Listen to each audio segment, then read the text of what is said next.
In late July of 1941, a prisoner escaped from Auschwitz concentration camp. And in retaliation, the camp commanders decided that they would choose 10 of the other prisoners and lock them in a bunker till they starved to death. One of the men was so distraught at being chosen, he cried out for his wife and his children, realizing that he would never see them again. And so one of the other prisoners, a Capuchin friar named Maximilian Kolbe, moved with love and charity, volunteered to take his spot.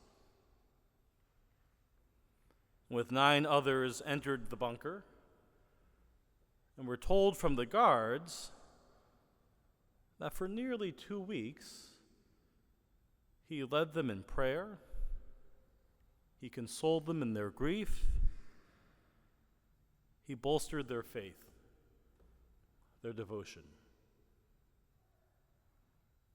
After 2 weeks, he was the last one alive.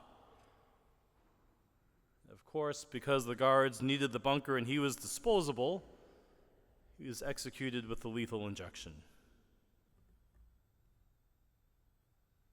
Friends, the love that the Great Commandment speaks to us is a love exemplified by Maximilian Kolbe. In fact, the person whose place he took was present at his beatification and his canonization with his wife and children. And while, pray God, none of us will ever have to be in a situation where our love must be manifested in such a way, his love and his life offers us this morning an opportunity to reflect on what it is the Great Commandment calls us to, on what it means to love the Lord our God with all our strength and all our heart, all our soul, and all our mind. What it means to love our neighbor as ourselves. Because the word itself carries any multitude of meanings, and in fact, our common usage of the word is not the same sort of way. For us, love most often is a transactional thing, and we speak about it as a transactional thing. I love chocolate because it pleases me. I don't love fish because it tastes funny. I actually do love fish, but that's a separate. For us, in our common usage and common parlance, love is simply a reflection of what benefit some other thing might give to me. A friend, even a spouse at times, the stuff around us, a new car or clothing or whatever. That is not the sort of love that God commands us to.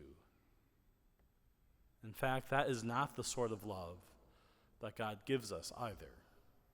Because we're reminded, friends, in our reading from the letter to the Hebrews, that our God has already gifted us with the perfect sacrifice of love. He has already given us the prime example of what it means to lay down one's life for the sake of others, to give totally, wholeheartedly, and boundlessly oneself to another.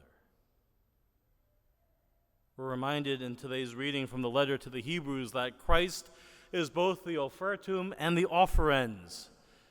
His sacrifice is perfect because he is both the one who is sacrificing and the one being sacrificed.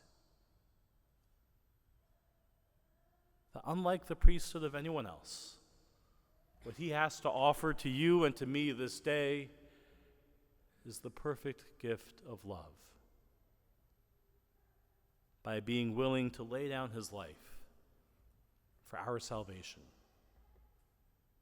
for our eternal life, for the redemption of our sin. And so, while the love of Maximilian Kolbe might seem like a big ask, in fact, while it might seem impossible for us,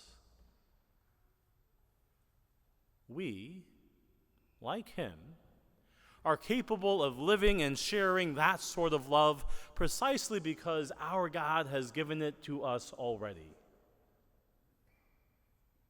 Precisely because he has already laid down himself on the cross for us. And when we humbly approach this altar to receive from the bounty of his goodness, we open ourselves. We open ourselves to receive that undying love, precisely so that we might share it. Precisely so that he might bolster us in those moments when we will be tempted to hold back.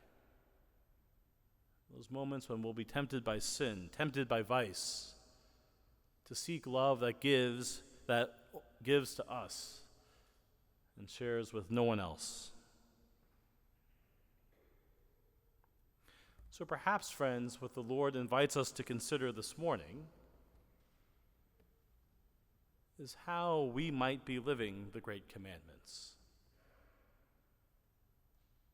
How we might be offering to the Lord all our heart, all our soul, all our mind, and all our strength. To perhaps ask ourselves, where is it we're tempted to hold back? To consider the ways in which we don't want to share our love.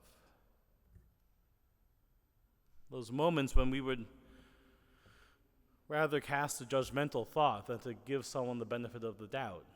Those moments when we find it difficult to hold our tongue, when we would rather say something uncharitable or unkind. Those moments when we see the world around us as simply vehicles to give us what we want, rather than opportunities to offer ourselves in love and service to others. This morning, at this altar, God gifts us with his very self, his body and blood, soul and divinity, so that he might sustain us on the Christian journey, so that we might be confident that we are capable of the love he calls us to. And that when we dwell in his love and share that love as he commands us, we are drawn into ever deeper, ever richer relationship with him. A relationship that transcends the bonds of this earthly world and lasts forever in the kingdom of heaven. And so let us give thanks to our God this day in Eucharist for sharing his love with us.